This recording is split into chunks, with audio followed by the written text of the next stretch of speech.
అయితే ఈ Hyderabad brand image దెబ్బతినడంలో ముఖ్యంగా సమీక్ష చేసిన దాంట్లో ఈ డ్రగ్స్కు సంబంధించి రాష్ట్రంలో వచ్చే గంజాయి డ్రగ్స్ సరఫరా నెట్వర్క్ను నాశనం చేయాలన్నారు. అవసరమైతే యాంటీ డ్రగ్స్ టీమ్స్ను ఏర్పాటు చేయాలని పిలుపునిచ్చారు. అందుకు అవసరమైన సమస్త వనరులను రాష్ట్ర ప్రభుత్వం సమకూరుస్తుందని ప్రకటించారు. డ్రగ్స్ కేసుల్లో సెలబ్రిటీలు ఉన్నా ఇంకా ఎంత పెద్దవారున్నా ఉపేక్షించవద్దని నార్కోటిక్ సహా వివిధ విభాగాల పోలీసులకు చెప్పారు. రేవంత్ ముఖ్యమంత్రిగా బాధ్యతలు స్వీకరించాక కమాండ్ కంట్రోల్ సెంటర్కు రావడం ఇదే ప్రథమము. సరే, కమాండ్ కంట్రోల్ సెంటర్ పోయిరా లేదా పక్కన పెడితే, డ్రగ్స్కి సంబంధించి నిన్న కర్ణాటకలో జరిగినటువంటి ఆ రేవ్ పార్టీలో డ్రగ్స్ తీసుకున్నటువంటి వాళ్ళు మన దగ్గర తెలుగులో హైదరాబాద్లోనో ఆంధ్రాలో ఉండేటువంటి వాళ్ళే ఉన్నారు. అయితే హైదరాబాద్లో తీసుకోవాలంటే భయపడుతున్నారు. హైదరాబాద్లో బాగా పటిష్టమైనటువంటి నిఘా ఉంది కాబట్టి అక్కడికి వెళ్ళిపోయారంటే ఒక అందుకు మంచిదే. హైదరాబాద్లో ఇది జరగకుండా చేస్తున్నారని. ఈ డ్రగ్స్లో దొరికినటువంటి వాళ్ళు, డ్రగ్స్ తీసుకున్నటువంటి వాళ్ళని కానీ డ్రగ్స్ అమ్మినటువంటి వాళ్ళకు సంబంధించినటువంటి దాంట్లో ఎంత పెద్దవారున్నా సరే ఉపేక్షించవద్దు. డ్రగ్స్ అయితే ముఖ్యమంత్రి రేవంత్ రెడ్డి గారు గతంలో ప్రతిపక్ష స్థానంలో ఉన్నప్పుడు అప్పటి ప్రభుత్వాన్ని డిమాండ్ చేసినటువంటి ఆ 2-3 విషయాలపైన ఎందుకు సమీక్ష చేయలేదు? సెలబ్రిటీలు ఉన్నా వదలొద్దన్నారు కదా. మరి గతంలో సినిమా వాళ్ళపైన డ్రగ్స్ విషయంలో రోజుల తరబడి పెద్ద పెద్ద సమీక్షలు చేసిరు కదా, వాళ్ళ విచారణ చేసిరు కదా. ఈ సమీక్షలో దానిపైన ఎందుకు చర్చ జరపలేదు? ఆ డ్రగ్స్ కేసును ఎందుకు తిరగతోడలేదు? ఇదే ముఖ్యమంత్రి గారు గతంలో అప్పుడున్నటువంటి ఒక మంత్రిని వాళ్ళ కుటుంబ సభ్యుల ప్రమేయం ఉందని సన్బర్న్ అనేటువంటి కార్యక్రమంలో డ్రగ్స్ వాడకానికి సంబంధించినటువంటి అంశంలో కూడా అనేకమైనటువంటి ఆరోపణలు చేసినటువంటి ముఖ్యమంత్రి గారు దానిపైన ఎందుకు సమీక్ష చేయలేదు? నిజంగా సన్బర్న్ కార్యక్రమంలో డ్రగ్స్ వాడకం జరిగిందా? జరిగితే ఎవరు చేశారు? డ్రగ్స్ కొన్నది ఎవరు? తీసుకున్నది ఎవరు? అమ్మింది ఎవరు? సరఫరా చేసింది ఎవరు? ఈ అంశాలపైన కూలంకుషంగా ఎందుకు సమీక్ష చేయలేదు? అదొక అంశం. మూడవది, కర్ణాటకలో అప్పటి ప్రభుత్వంలో ఉన్నటువంటి కొంతమంది ఎమ్మెల్యే స్థాయి వాళ్ళు కూడా, వాళ్ళ అనుచరులు కూడా కర్ణాటక నుంచి డ్రగ్స్ తీసుకొచ్చారు, డ్రగ్స్ వాడారు అనేటువంటి దానిపైన కూడా ఆరోపణలు వచ్చినాయి. ఆ ఆరోపణల మీద కర్ణాటకలో క్లోజ్ అయినటువంటి ఆ కేసును ఎందుకు మళ్ళీ రీఓపెన్ చేయట్లేదు? ఈ అంశాలపైన సమాధానం చెప్పాల్సి ఉంటుంది. ప్రతిపక్షంలో ఉన్నప్పుడు విమర్శించడం బాగానే ఉంది, అప్పటి ప్రభుత్వాన్ని ప్రశ్నించడం బాగానే ఉంది. కానీ ప్రశ్నించినటువంటి మీరు సమీక్ష చేసి చర్యలు తీసుకునేటువంటి స్థానంలో ఉన్నప్పుడు ఎందుకు దానిపైన సమీక్ష చేయట్లేదు? అంటే గతంలో మీరు చేసినటువంటి ఆరోపణలు తప్ప, డ్రగ్స్ వాడకం జరిగింది తప్ప, డ్రగ్స్ సరఫరా జరిగింది తప్ప, దానిపైన ఎట్లాంటి కఠిన చర్యలు తీసుకుంటున్నారు? డ్రగ్స్ దొరికినాయి, డ్రగ్స్ దొరికిన తర్వాత మళ్ళీ కోర్టులు బెయిల్ ఇస్తాయి, లేకపోతే అధికారులు కొంతమంది చూసి చూడనట్టు వదిలేస్తారు, ఇంకేదో జరుగుతుంది, దాంట్లో పెద్ద వాళ్ళు ఉంటారు కాబట్టి వదిలేస్తారు. కానీ నిజంగా ధైర్యం ఉంటే డ్రగ్స్ వాడేటువంటి దాంట్లో, డ్రగ్స్ తెచ్చేటువంటి దాంట్లో డ్రగ్ పెడ్లర్లని రాష్ట్రంలో ఎవరైనా డ్రగ్స్ అమ్ముతుంటే నిషేధిత డ్రగ్స్ అమ్మేటువంటి వాళ్ళని ఈ రాష్ట్రం నుంచి తడిపారు చేసేటువంటి ఒక నిర్ణయం ఎందుకు తీసుకోవట్లేదు? ఎంత పెద్ద వాళ్ళైనా సరే డ్రగ్స్ వాడితే బానిస అయిపోయారు కాబట్టి వాళ్ళు బానిసలుగా చూడాల్సినటువంటి అవసరం ఉంది అంటే అది వదిలేసి ఆ డ్రగ్స్ వాడేటువంటి వాళ్ళని కూడా తెలంగాణ రాష్ట్రంలో ఉండనీయమనేటువంటి ఒక నిర్ణయం రాష్ట్ర ప్రభుత్వం ఎందుకు కఠినంగా తీసుకోవట్లేదు? నిషేధిత మత్తు పదార్థాలు ఏవైతే ఉన్నాయో ఆ మత్తు పదార్థాలు వాడినా, అమ్మినా, అవి కలిగి ఉన్నా వాళ్ళపైన తీవ్రమైన చర్యలు ఉంటాయి. ఆ కుటుంబాలను కూడా ఈ రాష్ట్రం నుంచి వెలేస్తామని చెబితే కదా బయటకు వాళ్ళు భయపడేది. ఇప్పటికే గంజాయి విచ్చలవిడిగా ఎక్కడ కూడా నియంత్రించలేనటువంటి స్థితిలోకి తెలంగాణలో గంజాయి వాడకం పెరిగిపోయింది. ఇంజనీరింగ్ కాలేజీల దగ్గర లేకపోతే మిగిలిన కొంత డిగ్రీ కాలేజీల చోట గంజాయి వాడకం పెరిగిపోతున్నా కూడా పట్టించుకోవడం లేదా? ఎక్సైజ్ డిపార్ట్మెంట్ కానీ, నార్కోటిక్ డిపార్ట్మెంట్ కానీ, పోలీస్ డిపార్ట్మెంట్ కానీ శంషాబాద్ దగ్గర డ్రగ్స్ వాడుతున్నటువంటి గంజాయి ఉన్నటువంటి చాక్లెట్లు దొరికితే దానిపైన ఎట్లాంటి చర్యలు తీసుకున్నారు? ఈ మధ్యనే దొరికినాయి కదా. దానిపైన సీరియస్గా యాక్షన్ ఎందుకు తీసుకోలేదు? యాక్షన్ తీసుకుంటే మళ్ళీ కొత్తగా డ్రగ్స్ అమ్మేటువంటి వాళ్ళు, డ్రగ్స్ సరఫరా చేసేటువంటి వాళ్ళు, లేకపోతే వాడేటువంటి వాళ్ళు భయపడుతుండేది కదా ఈ పాటికి. అది భవిష్యత్తుకు సంబంధించింది కదా. డ్రగ్స్ వాడితే ఒక కుటుంబం నాశనం అవ్వడం కాదు, వ్యవస్థలే నాశనం అయ్యేటువంటి పరిస్థితి వస్తుంది కదా. దానికి ప్రత్యామ్నాయ మార్గాలు ఏమిటి అనేటువంటిది కూడా చూడాలి.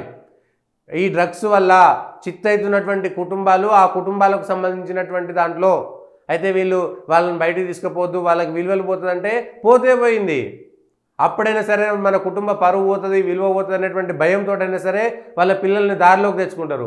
డ్రగ్స్ వాడతాడు, వాడు సెలబ్రిటీ, వానికి పైసలు ఉంటాయి, వాడు పెద్దోడు, వాడు అది చెప్పేసి వాళ్ళను ఆ సమాజంలో వాళ్ళ పేరుకు భంగం కలగొద్దు, వాళ్ళ ప్రాథమిక హక్కు ఇవని చెప్పేసి వాళ్ళను బయటికి పెట్టకుండా పోతే, వాళ్ళని కాపాడుకుంటూ పోతే ఇంకెవరు?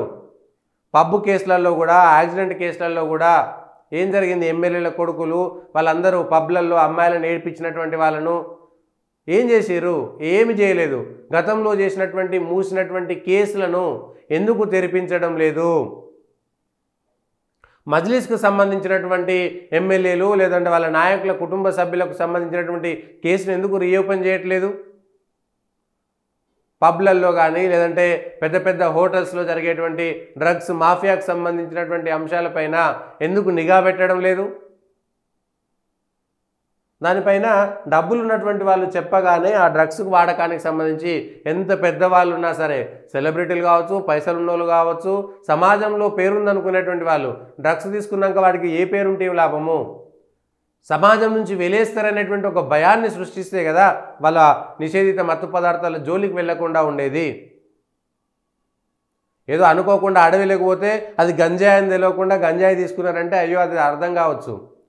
అది తెలుసుకొని చేస్తున్నటువంటి తప్పులు, కావాలని డబ్బుల కోసం ఎగబడి అమ్ముతున్నటువంటి వాళ్ళపైన చర్యలు తీసుకోవడంలో ఎందుకు ప్రభుత్వం విఫలమైంది?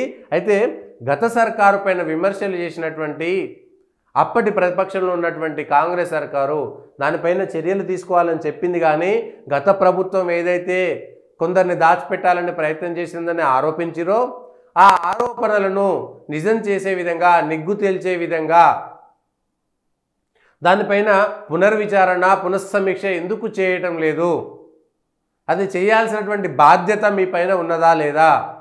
ఎందుకంటే చాలా కేసులు ఉన్నాయి. నయీం కేసు మధ్యలో ఆగిపోయింది. ఎందుకు ఆగిపోయింది? ఆరోపణలు చేశారు. నయీం కేసు ఏమైందని. మీ ప్రభుత్వం వచ్చింది కదా, నయీం కేసును మళ్ళా తిరగదోడొచ్చు కదా.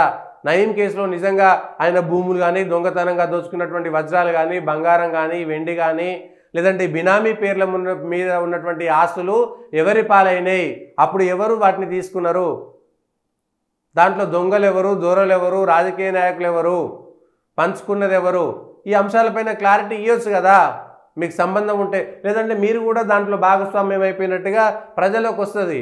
నయీంలో కొన్ని వందల కేజీల బంగారము, వందల కేజీల వెండి, విలువైనటువంటి వజ్రాలు, కొన్ని వందల కోట్ల రూపాయలకు సంబంధించినటువంటి పెద్ద డెన్ అయితే దొరికింది ఎంత అనేటువంటి అంశంపైన ఇప్పటికీ క్లారిటీ లేదు.